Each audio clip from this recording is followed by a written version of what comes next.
Today we're Jesus Christ. I don't just talk stuff and repeat stuff. I'm living this stuff. And you can thank me for covering your astro. Leading out loud. Leading out loud. Leading out loud.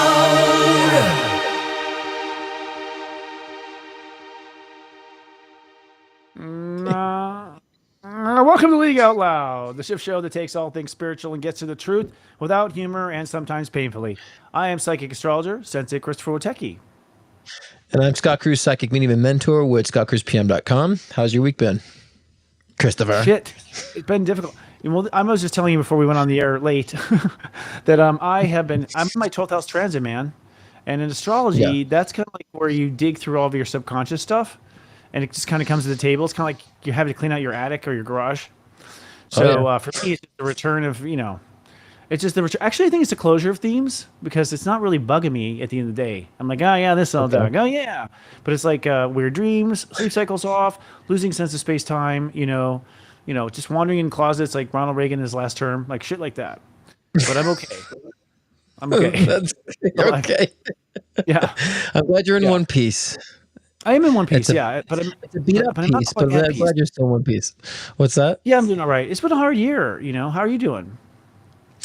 Look, my whole thing now is the introspective stuff for me. I don't know if I told you this last weekend, but I'm like, am I doing things the right way? How I want to change things? I need more. So it's been a lot of that, that energy. Am I doing things correctly? So I've been overly questioning myself, but not in a way it's where it's leaving me insecure, but just kind of like, I want more. I'm starting to realize I want more. I want to do more, it's you and I talked when you first met me. You said, you gotta get over this not wanting fame crap, Scott. And it's like, yeah, but now I'm starting to recognize I want more of an audience who have a broader reach for positive reasons, so that's kind of beat me in the butt, and having to focus on those things. And so to me, that's heavy because that's not organic for me, to be like that. Yeah. Well, it's heavy. It is. It's heavy because it's, I don't know, here's a weird sound in the background. It's heavy because it's emotional. And what it is like, we're in Cancer now. So we're like we're hitting our emotional, our emotional ruts. And the last time we were dug out of an emotional rut was 12 years ago, the last time Jupiter was in Cancer. So every 12 years, Jupiter sort of, what makes us want more. And this is, you're saying right there, you want more, than what you have. You're tired of the same old. And I think part of the seriousness is that the Earth is in Capricorn. So like Cancer is like halfway through the year. At the top of the year, we have Capricorn. So Capricorn is like, oh, this year I'm going to lose weight. I'm going to do this. I'm going to do all that stuff. See? And you're so determined. Then you hit the rough Pisces where it's like, nope, sorry, you've got past life shit to deal with. And so Pisces hits you, knocks you off, and you're like, come stumbling up. And finally you get to Gemini, you're like, okay, we're starting to coast. And then Cancer hits you, you're like, it's traffic again. Yeah. And the Earth is in Capricorn. So this is the time of year where you're like, I don't think I want those New Year's resolutions. I don't think you change, you make new decisions. Yeah, mine's kind of saying like the things I said I never wanted, I want, and that's what's tripped me up. Because I'm like, I never said I wanted that. Now I'm wanting it now. So, oh shit, that's a big difference of paradigm.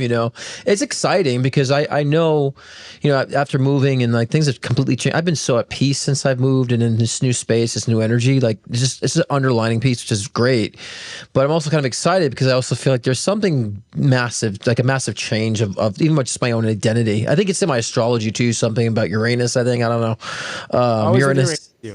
Something in transit, but it's like which reflecting identity change for me. So I definitely can feel that. But it's always weird when you're going through that kind of identity change. Not so much a crisis, but like an upgrade, and then you're in between it, so you feel uncomfortable. Like I'm not there, but I'm not here yet. So where am I existing in this? Purgatory. Being, what? I used to have a recurring dream about being lost in the spiritual airport. Where I'm like running into people I've said goodbye to. I'm like running into people I don't want to see. I can't find my wallet. I can't find my phone, and it's always in one of these transitional periods that I have this dream. Yeah. And we're in one of them. I mean, I'm in the same place, to be honest. I just happen to know what's next for me. I've been always blessed with knowing what's next, and what's next for me is the most exciting part. The part I got into it for the first place. So I'm really excited, but the old part of me is just like, oh, come on already. And just following through and closing lessons. There's a lot of emotional. Basically, we're coming full emotional circle. This happened 12 years ago. So think back to 2013. I'm just telling the audience to do the math. 2013, what was going on. But for me, what went on was I actually went to start Namaste Today, really. I was doing kind of a half in, half out Namaste. I was doing Namaste Today 5 days a week. And that's when I went to the once a week show. So I always change formats. That's funny because 2013 is when I decided to actually make my work public. Like Yeah, that you was a came out- huge shift. Yeah, because I was like not wanting anyone to know I was a mystic. I was like under the table, didn't want anything to be public. Was not actually working in the space. I was composing, and so 2013 Spirit's like, we need you, and I'm like, okay. So, and then that's when I start to put into gear. So that was a massive change for 2013 for me. It was. That's what we're about to go through. Yeah. I know, and I'm hoping Ooh, for that's it. exciting. Actually, I'm kind of is excited about exciting. that because Oh yeah. I mean, I moved to southern. I went to Orange County, which was much more chill than Yeah. LA area. So I got out of that crazy LA air stuff and vibe and set up a little Costa Mesa was where I was at. So it's like real chill and just sort of like palm trees swinging, like kind of went to a Hawaii kind of vibe. So the vibe of your life changed. But this happens to be really interesting because this change, whatever everyone's about to make, is actually your star role in your lifetime. So everyone's about to do their star role. Totally, I agree. And that the last time that we saw this was World War II. Like Yeah. my grandparents will tell me when they were alive, they barely remember anything before World War II. Like their whole life before World War II is just erased. And they just Yeah. only knew life from World War II forward. And the whole Earth only knew life from World War II forward. And we're dipping into those same planets. Uranus is going into Gemini on Monday. Now, the last time that was World War II that this happened. That's right. Uranus and Gemini was the energy of innovation of technology. So when Uranus is in Gemini, we invented radar, television, the nuclear bomb, rockets, like all the stuff you see in modern today was made in that small period really Yeah. of Uranus, that's discovering Uranus and Gemini. And here we are again. This time it So looks what like is it- AI. So what does that mean? So okay, so my moon is in Gemini. Does that somehow affect me in any sort of way if Uranus is entering? Oh, hell yeah. Well, it's going to cross your moon. So you're going to literally have to elevate your emotional field to a higher vibration. So Yeah, you're I going to can be, feel that. I think if you, maybe you used to dwell on things or, just go there and reminisce about a time that was hard or you just allowed yourself in a Yeah. little puddle. It's really, you jumped in puddles before.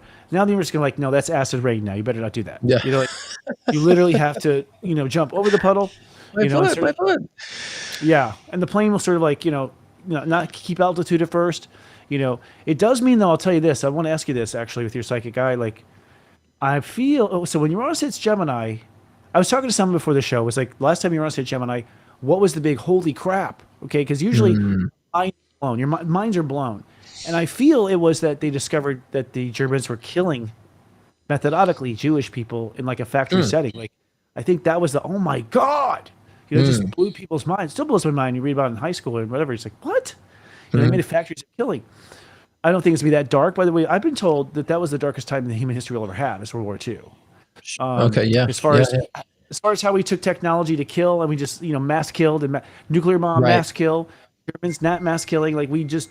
That was the lowest from what I hear. But, this might be, I'm wondering what may come out. Do you feel any kind of announcement or any because kind of Yeah, and to me, it's collective. It's in the collective reality where things will be hitting, things will be kind of, and see when I say crash, I don't mean that in a negative sense. I mean that in a good sense. Things fall, collapse, and rebuild. So I feel like during this time, things will be happening this way.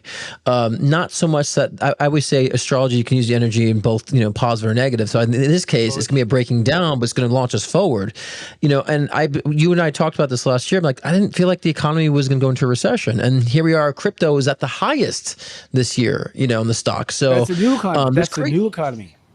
I'm not interrupting. That's Yeah. the new economy, though, I'd say. Right. And I'm not talking about any president that did or didn't do it. I'm not there. I'm just looking Right. collectively at where we're going, right? Because I don't give the human credit. And so we're moving forward, and I definitely feel like yes, things are being breaking down, and so many different paradigms within our government, within our law, within even our food. A lot of stuff. Did you hear that one of the major companies had agreed by 2027 to stop adding, synthetic additives and food colorings? They've agreed not to. And they host so many small food companies and big food companies. That's a big shift. That's a big breaking down of something and something new. So to me, I think we're going to see a lot of goodness like that. During this time, actually. You know what? I don't know for sure, but I can give Robert Kennedy, RFK Jr. that because he's running, the new health thing, and I think they all know that he's pissed about his father being killed and he's going to clean house. You know what I mean? Kind of his father's agenda. I haven't been up with the news though. However, my guys just told me the last 2 days they want me to start watching the news. I'm like, are you fucking kidding me? So I guess I don't know. Have you gotten that? Have you gotten that ping? Did you I just got start that watching the news? ping. Yeah, I got that ping 2 months ago. So I've been actually like objectively studying it, reading it, because I want to help. I'd say I have to help people navigate the winter time. So we got to Yeah, we yeah. have to be educated. And so yeah, I've been educating myself, and I made a lot of sources and seeing what's going on, and actually reading what's going on. I've been making videos about predictions that have, came to pass for this year, because I was catching up the news and predicting what was going on. And so yeah, I think it's a good time now to be objective with it. I think now you can be objective with it, being that you're Yeah. in your video game perspective. You're like, Am I I'll what? just play this Yeah, game. you're of politics. right. I So think you can that was play. You my can watch. aha. politics. You just What's described that? my aha. I think that was my aha moment. I'm not kidding you, dude. My life has changed since I've realized I'm in a video game right now. I really, it has changed. It had just rolling thunder kind of like realizations where I really feel for the first time in my life, I know I can just reset. You know what I mean? Like I really feel it, whatever it was. But that's the kind of aha moment I think people are going to have sometime in Cancer. And the reason why it's in Cancer is because your feelings, your emotional field, first of all, is your widest field. It's your biggest emotion. It's the biggest field that goes literally outside of your body and swirls around you, right?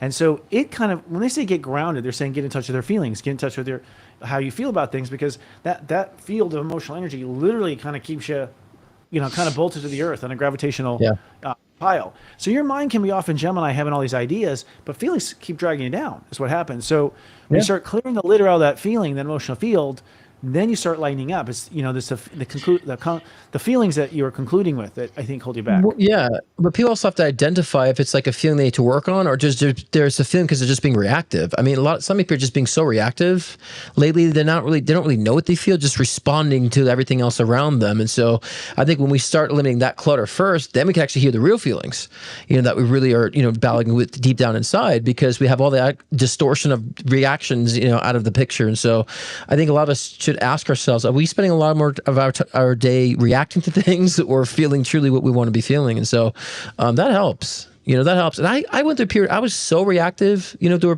period of time, and I thought that's how I felt. And when I broke it down, I don't really feel those things I'm actually reacting to. And so that was another huge growth to me too at that time, that I had that major change. I was able to understand, and I'm just reacting. Yeah, that was the night you beat me up, but I forgive you. No, I'm kidding. Emotionally though, You still have a scar on your lip from that today. I know. I'm like Harrison Ford here. You're right. And what we teach at seriousjoy.com is that one should react to yourself. Like most of the time when you get triggered by something, it's because you have an emotional wormhole history of this happening in life, which is what I've been saying politicians are doing. I think no matter what politician it looks like some guy that, came into your village and killed all your women or something. Like it looks like someone from a past life. It's triggering you. It's triggering that nerve line through past lives and karma. And that's what we mean by the emotional curve line. Like it's like nerve cord that goes through past lives. So my approach was, I turned my back on the trigger because it doesn't even matter. That was just like what I hijacked in today. It doesn't even matter. I go straight to how I'm feeling and I just start really rocking the baby, which is really weird because you'll find me on the porch with my thumb in my mouth, but it works. It works. I'm kidding. I was your You have mouth. to That rock was the somewhere baby. else. Oh, I saw your thumb no, up he something does. else, not your mouth. Oh, okay. You must have been No, upside down then. Okay. That's leading but yeah, aloud after dark. the night version. But yeah, I think what you're saying is what we should be focusing on now. That before it actually complete enters Gemini, or what is it? Complete enters Gemini, Uranus. We're in Cancer. What do you mean? So on Jupiter? We're in Cancer. You didn't say Uranus was going to conjunct with Uranus Gemini or goes something? on Monday. On Monday. Okay, right. So that's what I'm saying. Before that happens, I think it's good we be very aware. And we did a show about this last week, which is perfect timing too, about, being sovereign with our emotions. So now's a good time to understand this and get that in gear. This way we can be clear, because we clear out a lot of that stuff. We're more psychic. We're more intuitive. Like, oh yeah, I see through that, And so when we're stuck in those feelings and emotions, we're not going to see what's going ahead. We'll feel like we're riding this crazy roller coaster instead of enjoying the ride. Like a lot of us are, even through the crazy times. Yes. Yeah. I believe that to get into, I am a progressed Cancer for what that's worth. It means that my Taurus has gone through Gemini and I'm progressed Cancer, right? It's pretty progressive. It does look good, guys. It does look good. But and so I've been when I remember when my progress went from Gemini to Cancer, I was like a fucking nutcase. Like I was so overwhelmed with emotion. I even got mad. I'm like, progressions can't be this literal, but I was just moody, and God was just like, let's cranked up the emotion.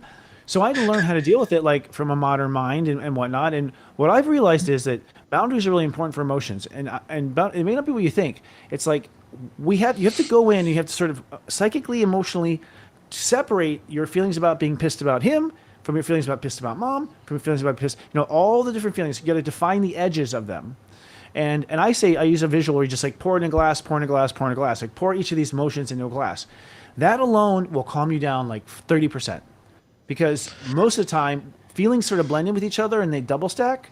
So it's like it will tidal wave you. But if you categorize them into, oh yeah, that's that feeling about this. Now, the more clarity you get on your feelings, the more you see into others. It's like the intimacy in me. Well, yeah. Yeah. In me, yeah, I see intimacy. Yeah. Right? I know, it's one of those doctor book things. It's Sesame Street for spirituality there.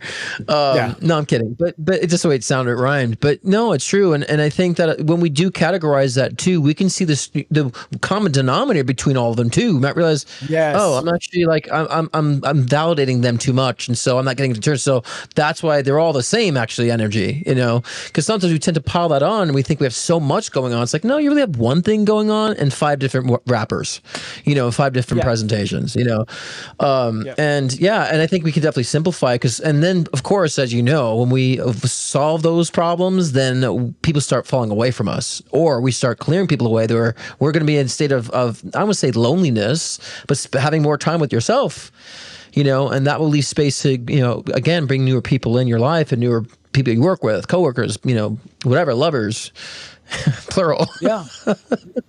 More than one. Definitely. I feel, well, up until now, too, there's a karmic line. I'm not. Saturn in Pisces is on the line. Now, Saturn's in Aries right now. So one of the things we're feeling is Saturn's in Aries at 1 degree and Neptune's in Aries at 2 degrees. And this is basically the universe saying, pick your boots up by your soul, yourself by yourself. Oh, yeah. Pick yourself up, by your bootstraps, soldier. That's what it is. Pick yourself up by your bootstraps. We're all feeling this push to like pick up, stand up. It's kind of like in rock, you're like, get up, get the fuck up, like to stand up. And so we have this force to stand up, and then we have this other force trying to pull us down into the old, trying to stay in the old. It's like we're pulling it like tar man, like out of the tar pits in some regards. And by the way, Robbie Hunt, our lead astrologer, she went back. She can't find in modern times at all any Saturn, Neptune conjunctions in Aries. It just has not happened in modern times. That's crazy. We're talking like way before Christ. She went back to cavemen. So it's like it's a very unique transit we've never been through before. And to me, if you want to go way back, I feel like this is the first time we're waking up since Atlantis. Like we have been down. I feel that psychically for sure. It's gonna be that type of transformation for me, on an elevation. And so, I think again, like we have to enjoy the phasing process too. We can't just automatically convert into our new perspective. Like there's gonna be a phasing experience. And so instead of like you're being a tug of war of that, just understand you're merging. It's a merging experience, because when we pause in that merge, dude, it's gonna feel like a tug of war. Like, I don't know. And then we start judging. Like I've been judging myself a little bit too much for that because I feel that pull that end. But I'm just like, let me just allow myself to merge. Spirit told me yesterday, just like you're psychic to see what's happening, like take it moment to moment. You don't have to hop there right now. And so a lot of us are psychic about the next phases. And so like we think it has to be here now. It's like, no, you're just being a little more psychic. Be comfortable in the progress of it, And that's something I learned, this past couple of days when I was kind of in meditation about it. I was like, I just can feel that, but I don't need to be in it either, and just allow it to progress, And now I'm kind of enjoying it more. The ride. The video game, you're enjoying the game more? Yeah, I am too. Yeah. I am too. For me, it's in my 6/12, so my body's going through. I'll just tell you guys, when you do a major energetic shed, your body does too, because your body is the embodiment of the soul. So there is some aches, pains, diseases, things happening. I heard like 3 or 4 dogs that died because those are companions, and they're like, "See, I'm out of here." I've had enough of this. There's a lot of just bumpy road.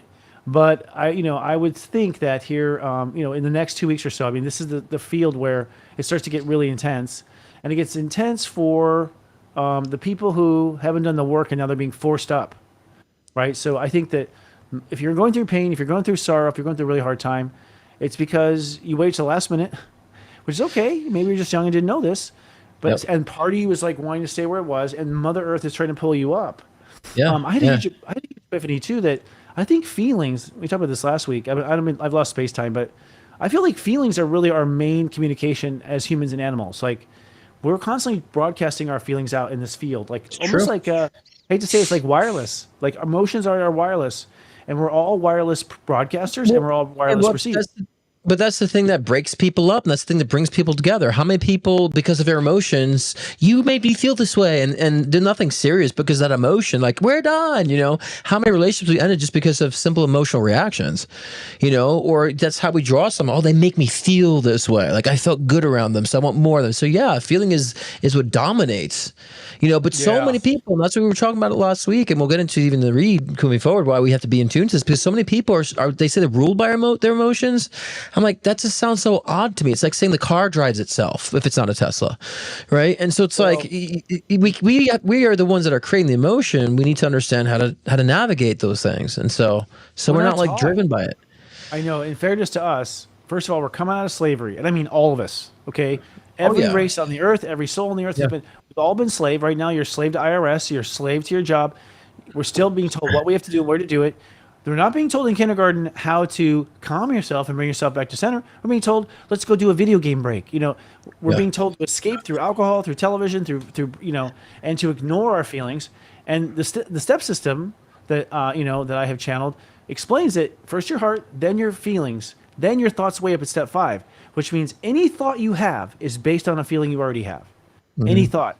So if that water of emotion is boiling, your mind goes there automatically. It's sort of taken there. And I don't think we're aware enough of how we work as spirit and energy too.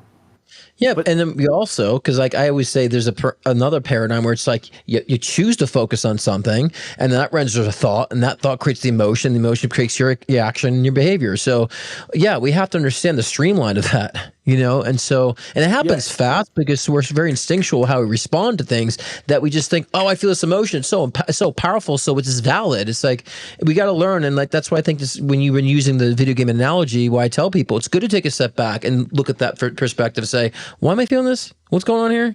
And just taking the time, you know, like it doesn't take much to do that. People say, well, I can never do that in the moment. It's like, well, you're never going to do it in the moment because you have to feel the moment. Do it after. You know, when you feel shitty, contemplate, okay, well, let's see what's going on. Let's just rewind, you know. And, And boundaries. That's boundaries. Like you have to feel safe to work on your feelings. If you don't feel safe, your feelings can like escape from all the other freaking people broadcasting their emotions. Right. So Right. you can't. I need privacy. I shut the world out, you know, and go into my own little shell. That's the cancer shell. Cancer shell pulls in to deal with its feelings, right? And the cancer shell also, you know, thinks logically, left, right, left, right, left, right. You know, either this way or this way, to get itself out of that emotional place. Right. And look, and I think it's as well too, is it's like, you know, when we understand like these parameters and we are protecting what we feel too at the same time, then that's how you find your joy in the chaos. That's how you actually find your peace in the chaos, because you validated and vindicated so much of what you feel and found the truth of that. Nothing else can bring that down. And to me, that's what spirituality is, and that's what freedom is. Cause I live like 80% of my life that way. And it's like amazing. And of course, 20% comes in and knocks me off, but that 80% I feel so free. Like there's nothing that can get to me or bring me down or crack my shield, so to speak. And so, you know, and I start realizing that's the whole point. With everything, you can feel like, nope, doesn't affect me. Objective and unaffected, I always say, right? And I think I really feel, Christopher, like this times moving forward is that for a lot of people. And we will be changing, helping others that don't, like those who don't will be caught in a shitstorm and like they're being driven, but they'll catch up in time, you know. So Like so, you know, there's still people, you know, wearing barely any underwear in Africa. Like they still don't even want to like make toilets, you know. Like so, it's okay. You can stay in your state wherever as long as you want, and that's not disrespect. That's respect. You know, you know, the emotional sovereignty is just honestly, y'all, we have been manipulated. And we've talked into our mind as if our mind's some magical space. If you know more information, you're gonna do better. Bullshit. Knowing that you're smart. It's like when someone says to you, "Just calm down. Just calm down." Like, what, a fucking dog? Like, I don't just snap my mind and say, "Calm." You know, like it doesn't happen that way. It takes like, come on. Like emotions need nurturing. It's like think of a mom with a baby. We're all babies on the inside. That energy is like a very magic plasma. But if it's 100%. not treated well, if it's not treated with care and kindness and gentleness, like you did a 2-year-old, because you know, step 2 is a 2-year-old, terrible twos. We all have our terrible twos, and what you're seeing right now is everyone crying because the baby doesn't understand it's causing the emotion that it's feeling itself. And also, the baby thinks that the mom can solve it. Well, the mom will coerce you into solving it, talk you into it. So we're learning how to nurture ourselves. And we've been nurturing ourselves through third-party projects, food, synthetic food, Taco Bell. Yeah. But in addition to that, we have to understand what patience really is. And I think the problem is people don't nurture because they don't have the patience, because they think patience means waiting. And I always say patience means that you are nurturing. You actually are just taking a slower time. You're taking your time to engage. You're not speeding things up. So I think people, when they think patience, they go, I've waited my whole life and I'm tired of waiting. I'm like, if you think patience is waiting, you're doing patience all wrong. Patience is very engaged. And like another word for nurturing, just be like you're taking your time. You're being very compassionate. You're putting care into whatever you're focusing on. And so rushing through it ain't care. It's just, to me, that's another form of dismissal, because you're like, oh, I don't care enough to put emphasis into it. Just go away. So I'm going to dismiss it. It's like, that just makes it bigger and louder. And you just keep dragging that with you in your life. And then that starts bleeding in other aspects of your life. And then everything starts to kind of crumble and take its fall downturn. So if you understand that's where the nucleus of the problems are, 99% of the times, we won't run into these problems. You're describing step zero. Okay. Yeah, Now, step zero is Pluto. Pluto defines the boundaries of the solar system. If you're going to visit, our solar system, you got to get past Pluto. It defines the boundary. If your mind doesn't define the boundary, you won't be patient, because this has no end. So you have to, in your conscious creativity, go, okay, I'm giving myself till 5 o'clock to calm down. That boundary right away makes it easier. It's not going to go on endless. It's invisible. It doesn't exist anyways. You can always move to 5:30 if you want. But if you have nothing, if you've set no end to this in your mind, then the universe hasn't set an end to it either. And that's why zero is zero. It's invisible. It's not there till it's there. It's a magic step number, and so I've been practicing my boundaries like crazy. We have a Serious Story too, where it's like, okay, this shit stops here. This shift stops there. This shit's going to stop there. Like, start making a plan. You'll be surprised how good you feel just by giving it deadlines. Like, you have until this to fix it. You're like, huh? Well, I mean, and that's why I think that's why you've channeled the Step Astrology system to help people kind of have a blueprint for that navigation. And speaking of, don't you have a course like Intro to Step Astrology too, to help people to kind of get their hands on how to use a step system? Scott, I was going to keep that to myself, but I just have to say it now. No, actually, it's good timing. I mean, we're opening up the seats to this class tomorrow at seriousjoy.academy. It's not there yet. Don't go looking yet. It's tomorrow. Reason why it's coming out now is because I just kept moving my boundary, because I'm not going to put out half-made stuff anymore, racing for some deadline that doesn't exist. I'm going to wait till it's done. Next time I won't even announce it till it's done. But this is an introductory course for two types of people: professionals and personal people. People who just want to do their own personality. You don't have to know astrology to know the step system. You do not have to know astrology. We got a promo. Do it. We got a promo. Let's see it. Let's take a look. From the creators of 40 Days of Past Lives and Karma and 40 Days of Self-Love comes the class you've been waiting for, an introduction to Step Astrology. That's right, I'm sharing some of my inside secrets on how to read a chart according to Step Astrology and help you interpret the stars, whether it's for yourself or for clients. Keep a lookout for us coming soon. Serious Joy Academy and Introduction to Step Astrology will go live in the Taurus season. We were told the world works a certain way. Chase success, play the game, follow the rules. But what if the game is rigged? What if your power was never really lost, just misplaced? Soul Capitalist isn't just a book, it's a wake-up call, a roadmap for reclaiming your power and rewriting your story on your own terms. Because changing the world doesn't start with a movement, it starts with you. It starts with creating a world that reflects your highest self. Soul Capitalist is a guide back to your truth, a call to awaken your inner power and lead from the light within. Soul Capitalist, how to take back your power and change the world. Available now on Amazon and Barnes & Noble. I'm so proud of Erica. I got to say, the team that we have here is exceptional.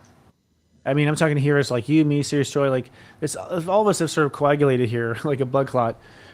With a lot of Erica is brilliant. Like she sent she created a proposal for our Board of Light at Unite the Light. We have this Board of Light we're creating, which is basically kind of a new version of government, But but anyways, brilliant stuff. I'm just really impressed with the caliber of people I work with and how we all know each other. Because usually I somehow get stuck in the dumb group, like, oh, here I am entertaining the monkeys. Like this time it's cool. It's like eye to eye everywhere. Yeah. So what's going on with the astrology right now, Christopher? You dodged Give us that. that zodiac read. Well, we've gone into it a little bit. Ultimately, I think the biggest things to know about is the fact that we're in the high seas of emotion of Cancer. So what you're doing right now is you are recognizing emotional patterns in your life. Today is step 11. Step 11 is when you come into your sovereignty. So if there was going to be emotional sovereign step number, it's step 11. At step 11, you love yourself some more, and then you add it to 2, you feel it. So when you love yourself, and you feel it, you're there. And that's a test. Now, what happens is, once you finally get over your shift, you then go out in the world, which is all dog shift, right? And from this point forward, for the next 10 days, you're feeling good and everything around you is or isn't. So you become this instrument, this Virgo, because 11 is Virgo. You become this Virgo, hyper aware of all the things that don't feel like you do. So this next 10 days gets a little cranky because as long as you know that you're the one that drew those people in, you're around these kind of people because you were feeling that the way they were. And I'm convinced now emotion is what causes the law of attraction. I believe emotion is the power behind, the force behind the law of attraction. So you're going to basically be sorting through your life for the next 10 days, realizing, oh, I don't want this anymore. I feel different. That makes me feel icky. I don't want to be there. I don't want to be there. And the way to respond to it, I feel, is to yourself, just to love yourself more, amp up the vibe in your heart a little bit. Don't let it get drained by others. Put an imaginary boundary between you and them and say, okay, I'm not going to let this get to me. We're just stay in a little bubble. And so what happens in the next week or so is we sort of reorganize ourselves to where we kind of go where it feels good. Everyone goes to where it feels good. For some people, it feels good sitting around the campfire and complaining. That's where you are, and that's what feels good. I myself realized some time ago, I can feel fine when the whole, when the world is burning down. Like I'd be having a cocktail, and separate myself from it. That wasn't the case when I was born, though. I was lousy at it. So Yeah. go ahead. Yeah, I was going to say kind of like, I was feeling kind of like the next, I think 10 days is a good bracket for that, like disassociation. And disassociation just simply means like disassociating yourself from your past self, disassociating yourself from what other people thought you should be or not be. That could be your parents, disassociating from that type of, I would say it's kind of resolved karma. I think we've resolved a lot of karma, but we haven't let go of the associations. And so if we want to disassociate from those ideas, but also disassociating yourself, you might feel a little bit of dissociation from the collective for a period of time, and that's okay. You might need to isolate and hibernate for the next 10 days to kind of get that reflective energy on revealing. Like I said, June, July was going to be like revelation period as well, during this phasing of June, July. And so revealing within, what you really should be associating with. I know it sounds so simplistic, and a lot of these spiritual principles are so simplistic. The challenge comes in the consistency of doing such, right? And so that's Christopher and I trying to help you guys to understand the currents of how to really navigate. And so this next 10 days is about disassociating yourself from past ideas, things that just don't work any longer. Remember, because doing the same thing over and again and expecting the same result is insanity. Let's not be insane, right? And so, and a lot of that realization and new associations could be the new version of self and what your new community really looks like, and how you choose to express yourself in every different dynamic of your life, not just your personality, but in your work, in your relationships, in your families. And so there's that, again, like we said before, that it's like bridging period, but we have to learn disassociation. And sometimes we feel like we have to be so positive that we keep ourselves associated with things because we don't want to end a relationship or we want to hurt their feelings, and so we have to still learn that in our life too to create that balance. And so disassociation is gonna be a big one for the next 10 weeks in the different array that I've said previously. So I agree. We're ending emotional codependence, and that's what you're talking about disassociating from. And here's the thing, guys: the reason why we're codependent is because we were controlled like slaves. We were controlled. And so we were told that our slave owners are who are the boss, and then once we had freedom from that, we just assumed each other's was the boss, or someone among us is the boss. Anything but us being the boss. We didn't realize that we're the boss of how our feelings feel, and we can live autonomously next to someone who's not feeling the same way and be fine. That's a capability. It's just that we were kind of beaten down into this, and then we had so much pain, that we didn't know how to navigate through. We didn't know how to solve the pain. Right. So we're waking up, I think in a big way, and I agree with the dissociation. But to me, it's like I don't judge the other person who's stuck on that. I'm like, oh, stuck on level 4, huh? That's a bitch. There's no judgment to me. I was there. You know, I've also realized that what I've gone through in like the last 9 months or so, which people have been worried about at times, is I just don't always know how to deal with these feelings. Like I don't have any skill sets. They come to me and my mind wants to, you just need this. And it's like, shut up, brain. If it wasn't for you, we wouldn't be here. You know, like, so there's just patience with yourself. Emotional vibration takes a while to get on top of, you know.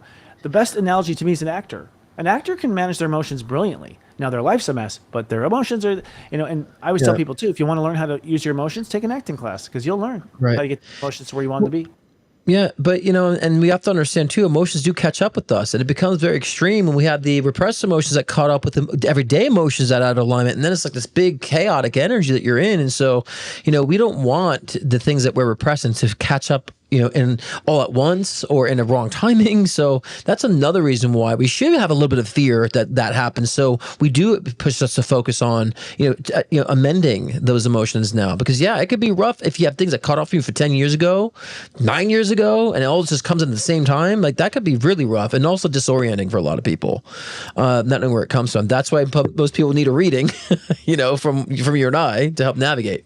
They need affirmation and they're not nuts. You know, like it's like, yep, we're picking up that too. You're nuts. You know, it's like, you know who my favorite tourist of all time right now is George Lucas.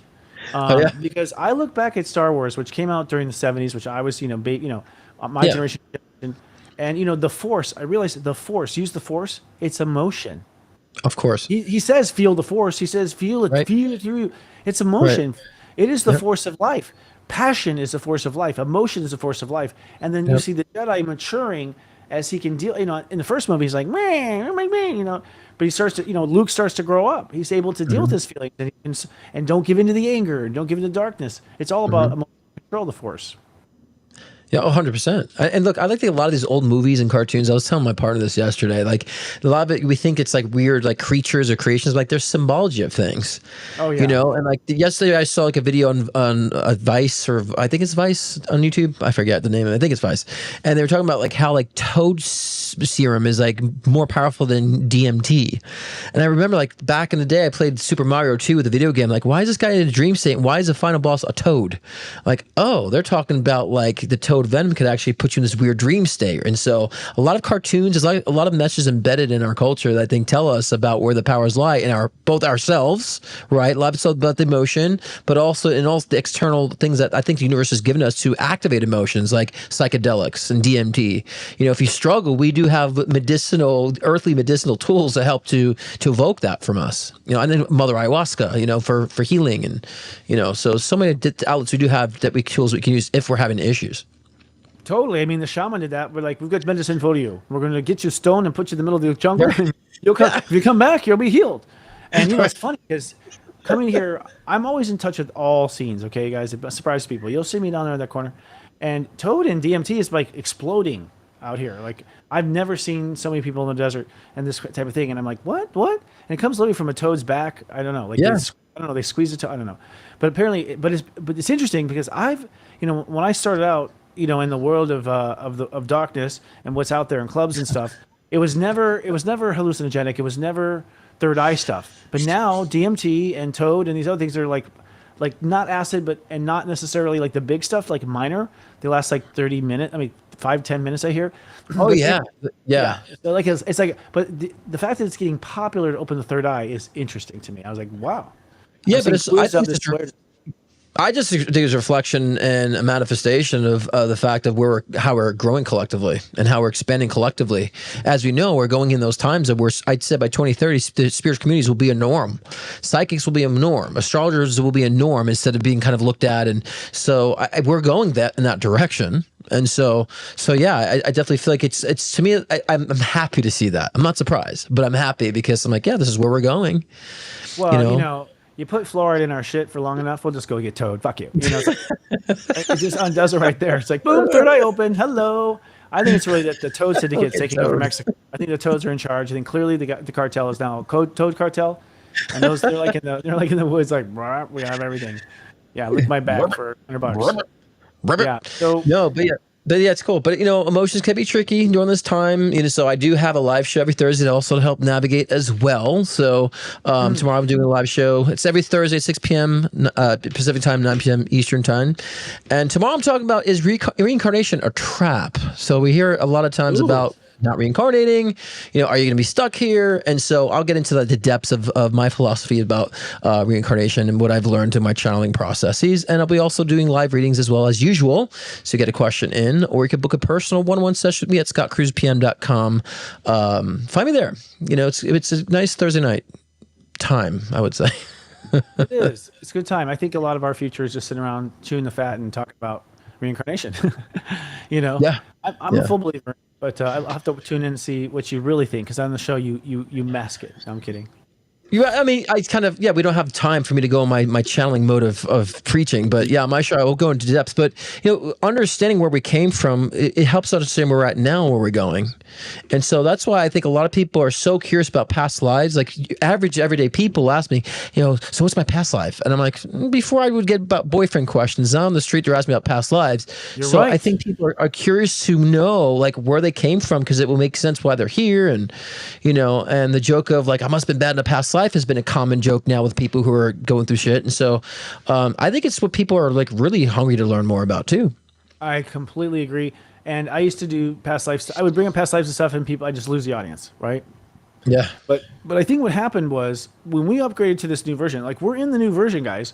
The fact that you realize there's something you don't know, that's the space that expanded. Like the ceiling got taller. You're like, wait, the ceiling's taller. It's now 12 feet. That's right. Oh, yeah. And you're only 2 feet tall, But I was 6 feet a minute ago. That's kind of like, that's the feeling. You realize, wow. And that is, I think, what conscious expansion is. It's like God's like, nope, it goes bigger. It goes bigger. It just keeps getting bigger and bigger. But it's exciting to see. Yeah, I used to get, you're absolutely right. I used to get like cornered in a party, talk about their signs or astrology. Now I'm talking about how the universe works, how heaven works, how reincarnation works, like how the system of spirituality evolves. It's really interesting to see that. Mm-hmm. Yeah. And I want people to because we all have that information, in our DNA. So I want to illuminate that in people so they can actually see the structure themselves too and experience it. Because unfortunately, science has not been able to prove, certain levels of consciousness, can't prove anything on the spiritual nature. And so it doesn't mean that it exists. They can't weigh it right now. So the more people have experiences and start talking about it, you'll force them to study it more. You'll force them to kind of like, look into it deeper to give us explanations scientifically. So I tell people, a lot of people, Christopher, they hold back on their spiritual experiences because they don't want to feel like they're crazy. Tell people, get it out there. Stop keeping it a secret. Agreed. I agree with that. Even as I'm expanding, sometimes can't believe what I just experienced. Yeah. There's something that happened recently. I can't remember. Well, it was a video game thing. I can't tell you what happened. It's hard to describe, but I suddenly was free. I was suddenly free. I just felt this liberty and this, this joy. And so here's the thing, if you have a spiritual experience and it brings you joy, happiness, relief, you may not understand it, but you're doing the right thing. You're doing the right thing. Your heart will never be happy for it's, that it's on its way to something bad. Like your heart knows everything. And the fact that heart knows is also compelling. It's like, so interesting. So I guess today, this brings us to a good segue about today's topic, actually. And I don't know if you know what I just learned about last summer commercial. Just kidding. What is joy? What is joy? Now, I'm so past that. I got serious joy over at my house. But what is joy? No, what is joy, anyways? What makes us enjoy? What is to be in joy? And how do you find joy in your daily life, especially when you're in pain and misery? Yeah. Well, for me, it's everything we just talked about is the core of joy.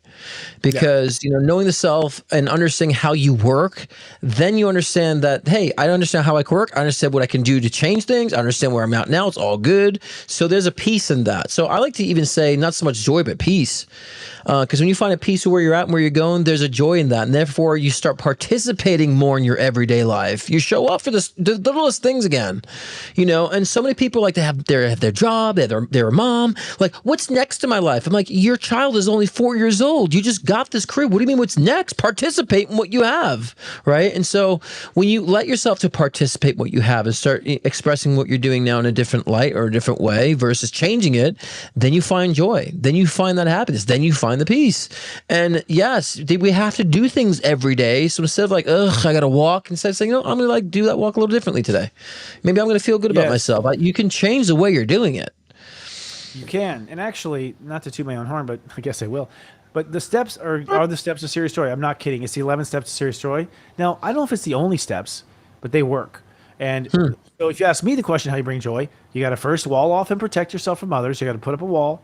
Then you got to focus on your heart. Then you got to feel it. Once you feel it, you'll believe it. Once you believe it, you know where you belong. Once you belong, you know how to think. Once you think, then you accept it. So I'd say the biggest hang-ups. I won't go to all the 11. You can learn that in the class, but. What's most important, now fine, because it's deep, it takes a long time. What's most important is that you got to put up a boundary. You cannot enjoy your life unless you separate yourself from your people around you. Not permanent separation, but enough to not have your neighbor in your yard, right? So if you don't feel safe, there's no way you're going to have joy. You need to feel safe. Yeah. That's number 0. And then the second one that's most important is I feel.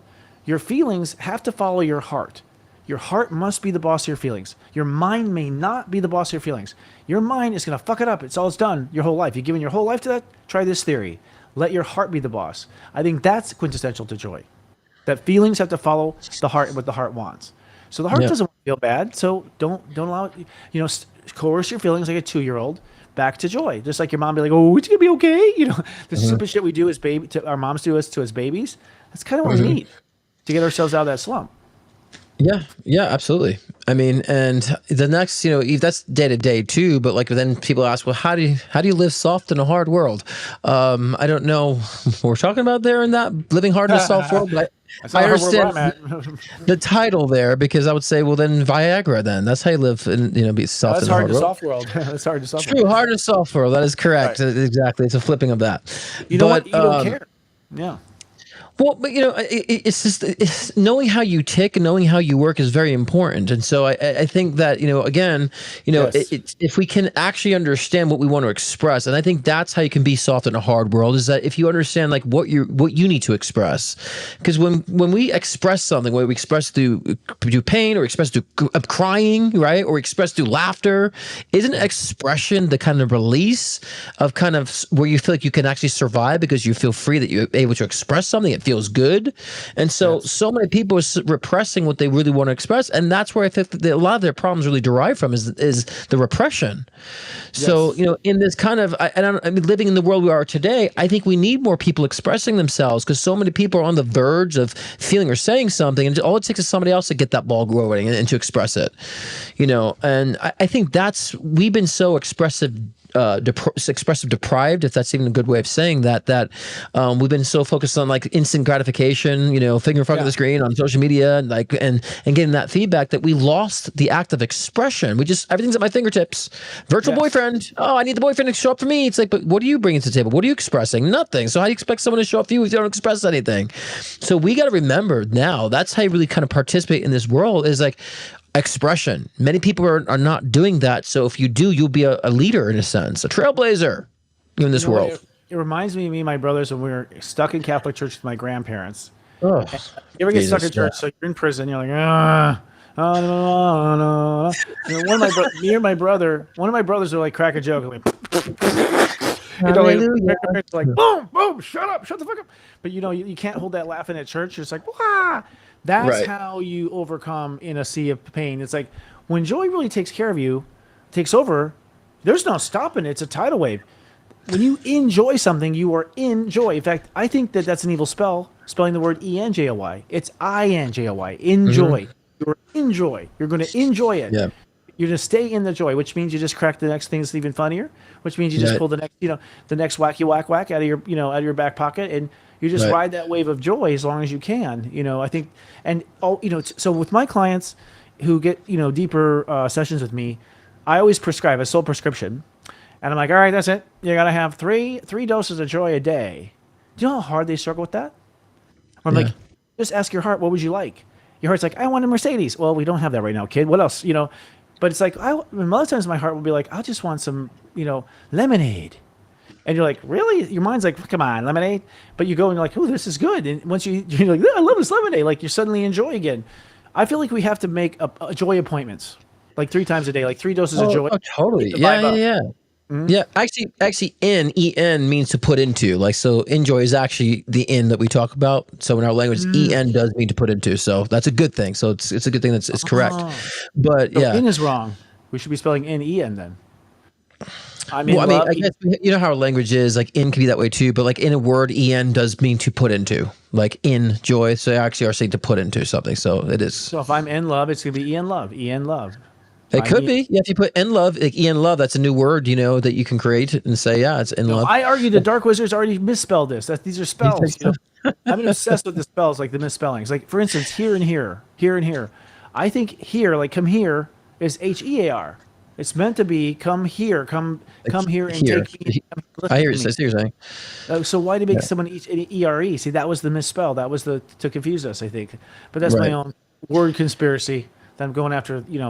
Webster for. I'm going to kill that man, Webster. Yeah, but what did you ask me? Rockefeller in my Before, list. would you ask me before we go into that? Would you ask me something I didn't hear? Yeah, I After wasn't. your Yeah, that's because I spelled remember? EHA. Yeah, I think we're talking about. Well, I don't know, but I'll ask you this: like, what do you do for clients who are having a hard time? Is it that you psychically see what's blocking them? Like, what's your methodology? Well, the first thing is like I always and my clients don't understand like it's okay to be where you're at. Like we don't have to like get out of it. Just let's go through this. It's okay. Let's there's nothing bad here. First is to nurture the fact that where they're at is where it's very important. It's a pivotal moment in their life that can really define everything that they want in a positive sense for their future. So my first tool is to let them know this is the reason, this is the purpose, this is where it's the manifestation came from, and this is what we need to learn through the situation. I would usually pluck out any unresolved karma, what the karmic lesson actually is, and what needs to be done to do so. And so then I create personal game plans for my clients in the session of how to do it, because every person's different. And people always ask me, why don't I have like a course? I'm like, because every person requires something different. And I always like lay it out for the individual in a session, because everyone is so uniquely different and has so many different variables. And so and then we create a game plan of doing so, and key triggers that allow someone to identify, okay, where they can be beside themselves to understand when they're like repressing emotion or repressing circumstances or in a moment they can't feel. This way, after the session, they have a moment of realization, a recollection of like, oh yeah, this means I'm repressing that or repressing this. And so it's and I think a lot of times my clients, when they see this as an actual process, like, holy shit, there's a process. I haven't even begun the process. Oh, cool. It makes them actually feel like there is a way out. Versus like it's just a never-ending feeling of like depravity, and so it's like, oh, there's a process and I haven't even done half of that. Okay, let's do it. And so yeah, it's a wonderful thing actually when I see the lights go off. When you see light bulbs go off, and then when they make the change, it's like I'm like, I can't say I told you so, but I'm glad you did. Well, you get excited as a practitioner. There are literal steps. I mean, that's what we do. There are literal steps that'll pull you into your heart. I want to just do a quick promo for my 40 Days of Self-Love program that's coming up on July 23rd. This program, if I've ever gotten more compliments from something, it's this program. What it is that for 40 days, we line up a journaling exercise with the actual vibration of the sun and the heart. And so each day, we have you journal and ask questions to your heart. So you interview your heart for 40 days. And you realize through the interview of your heart how you have neglected it and you've put it aside as a side token. And you just have to go through the journaling. It's just the exploration of the heart, basically. People come out sunshiny, happy, really revived. And for people who've done it already, we have an actually expansion pack we're putting out this year with Gwed English. She's helping you build an oracle card system to asking your heart questions. So give it a try. I can almost guarantee that you will be changed forever. In most cases, what you're describing is true, Scott. That the emotion, step one is down here, which is our heart. And then there's motions, and then there's the mind. So what happens is people can't feel their heart if there's all sorts of turmoil in their feelings. They can't get to the heart. Mm-hmm. And so a lot of people just gave up looking for their heart because they tend to go down that field. They just get nothing but emotional storms. Yeah. Yeah. And I always like to say, because my whole theme of my work is aligning the mind with the soul, that we understand the mind is filtering our soul, and what filters we have on there. Let's look at it from that angle, that point of view. So you realize, a filter of like, mama wasn't good to me, a filter of I was abused, a filter of like, I can't trust anybody. And so we take those filters off, we can really see life the way it's intended to. So yeah, I think it's a core. And then understanding what we're talking about, our feelings and so forth too. So you bring up, like, I think exactly that. I just want to reinforce that step 5 is thinking. And you know how Gemini has 2 spheres of the mind? It's not supposed to talk Gemini. It's supposed to listen to the heart on one side and listen to the soul on the other. I completely agree with you. And the mind's job is to listen to the heart and soul. That's all there is heart and soul, period, right? We've heard that. I agree. The mind is not here to talk. And the joy is when they have the synergy between the two. That's the joy. Ecstasy is a better word. Synergy. Yeah. What's that? Ecstasy is a better word. Like you were feeling just like when all of you is getting along, there's no better feeling than all of you getting.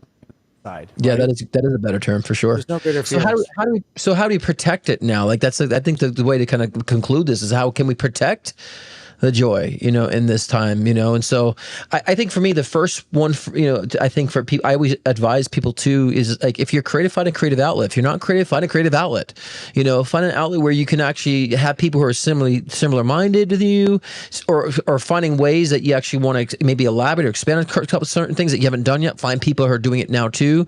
So that's another way, because you start finding people who are like minded, then you feel like you're not a misfit. Because sometimes when you're doing that work, you might feel like a misfit and not connecting with reality. That can be a wobbly experience if you feel uncertain in that aspect. But yeah, find a creative outlet of people. If it's Star Wars, it's Star Wars. Whatever it is. If it's furry friends, it's furry friends. Find it. You just struck gold there, brother. You struck gold because, first of all, creation and creativity is connecting straight to your heart. You cannot create the mind. The mind doesn't create. The mind tries to trick things and go around things. And it's not, it's not like-minded people, if I may. It's like-hearted people. People who love the same shit that you do. If you love golf, go be your, go what you do. That's putting yourself in joy. If you enjoy something and you do it, you're in joy. That's right. It's overly simple. And I think that's why, I used to kind of like feel negative about that. Put down people who spend time playing games all the time. Until I realized we're video. It's like the truth of the matter is they enjoy the simulation, but they're learning. I agree. So creativity is amazing. Like you go create something, you're gonna feel so good because you have you have creation blowing through you. Right. Yeah. You have love I agree. blowing through you. And if your heart's yeah, and I think another way is like in that, like when you create meaning through the actions that you take. You know what I'm saying? So you're actually be more conscious of what you're expressing, what actions you're doing. You're not just like a lot of us are on fucking default. I'm like people's souls are asleep and their brain is just kind of functioning like an NPC, right? And so we have to understand, be conscious, take conscious actions of what we're doing even on the little level of like the streets you're taking to work, like make a change, because that in time makes you more aware and more understanding of how much control you really are in, and therefore you will make the decisions to protect whatever emotional sovereignty that you've had that you built for yourself, and no one's going to trample upon that. So when you actually make the decision, conscious actions in your life, then you start recognizing I am the boss. I'm Queen Bee here. Yes. Or Queen G, Queen God. I'm mini God. You're a mini God of your own world. Like your dad. dad. Your dad comes to mind. He's like, does he know why he's making all these clocks? He doesn't. Right. But your dad's making all these crazy cool clocks, We have his website up. We have the pictures up. We got the store going. So yeah, let's do some advertising for him. Let's sell him out. Sure. Let's sell him out. Yeah, I'll have him make a commercial. Yeah, I'll do a commercial for him. Oh yeah, you should. Yeah, I'm Scott's father. There's worse things in life. Yeah, Scott's father is like Mr. Jokester. He like wanted to be on TV, but he won't admit it. He's like the guy who puts himself down for fun. Like he's like a total.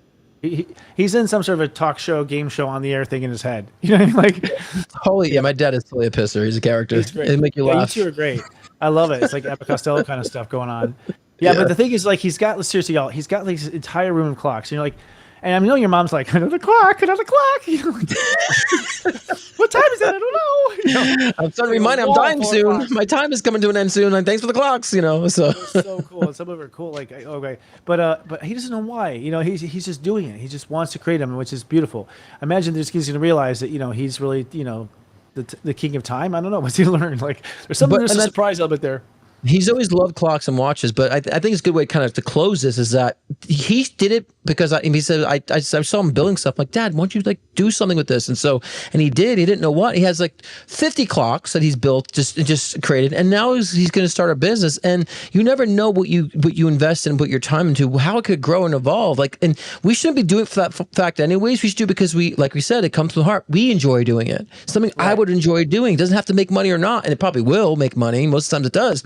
But like, if you start doing things from a conscious action, like I just feel like I want to do this, and get that out. That brings so much change. It sets you up for so much. So, what commercials do we have? That's our serious joy. Yeah, we do one more commercial. Y'all stick around. We'll let it roll here. Yeah, which is this?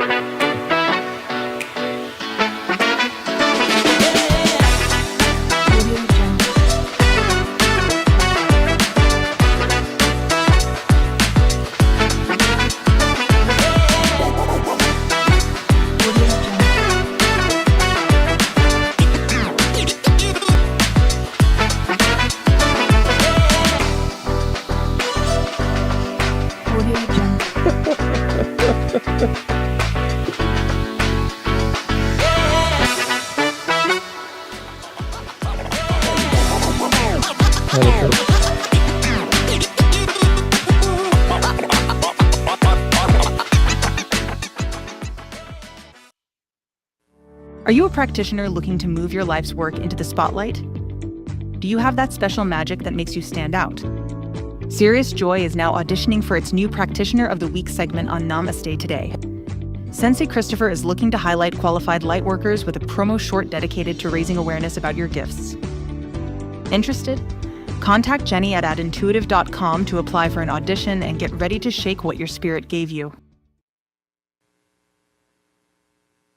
I'm sitting here thinking to myself, I started doing the horoscopes 19 years ago, I'll be my 20th year next year. And it's like, I was just doing what I loved. And look what it's turned into. Everything you saw, like people all jumped on this and, Yeah. you know, Adam did a lot of those commercials. Those commercials are great, man. They're saying good commercials. I'm just proud of ourselves. You know, Yeah. see, that's part of the joy that you have. I never got, the horoscopes didn't make any money for like 7 years.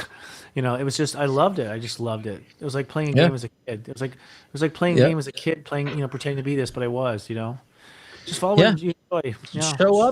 Show up and watch it grow. That's it, And so what do we have for next week's show? I have no idea. 4th of No, July. Join us next week. So yeah, I guess we have to brainstorm on that one. So we have we'll 4th of figure it July. out. Happy birthday to the United States, by the way. Cranky Cancer, Step 13 Cancer.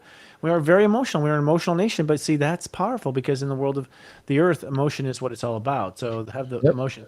I don't remember what we're doing this year. I'm looking for simplicity, creative outlets. I'm not sure. That's all we We'll have. for this figure it week, out. but We'll find one that goes with the current. We'll pick one that goes with the current. Yeah. I do feel this obligation to say the United States is not only going to work out; it's going to thrive. Okay, Mm-hmm. it's going to thrive. This is a young nation. It's only 300 years old. So just have patience. We're not falling apart. We are reorganizing ourselves and we're growing taller. That's all that's happening. It's going to work out. And I think even globally too. I think globally in great. time it's going to have a domino effect. I think we have the biggest media because we're supposed to, talk about what we're doing, and then people are like, oh, we're doing that too. I mean, I think other nations are already doing it. They just find out from us, like, oh, it's the thing. Yeah. Yep. Well, it's always a pleasure, brother. Always a pleasure. And yes, I think we'll have a fun topic, I'm sure, next week. And don't forget to check out my live show tomorrow, guys. 6 p.m. Pacific time, 9 p.m. Eastern time. Scott Cruz PM of live readings and chat. Is Reincarnation a Trap? And we'll see you all next week. Check out my show, Namaste Today, going live at 5 p.m. Friday on Pacific time. That's 8 p.m. Friday for Easter. And then Astral Mingle, my interview show that follows right after, that happens at 6 and respectively 9 Eastern. So tune in. It's a fun time. It's a good party. All right, guys. See you all next week on Leading Out Loud. And put what do you your say, show. Christopher? What's the tagline? Don't put up a shift show. Lead out loud. Get loud. Exactly, man. I'm going to read you the beginning of this. I don't like Fat Chris anymore. You don't like the what? Fat Chris. This is Fat Chris here. I had swollen up to like 200 pounds in this. Before I shed. It's not fat, Chris. I think it's good, Chris. No, I would say it's bad. Fat is not bad. It's just No. it's hard. That's it. Cheers to that. Cheers to Cheers to that. the Cheers to the that. fatness. Leading out loud.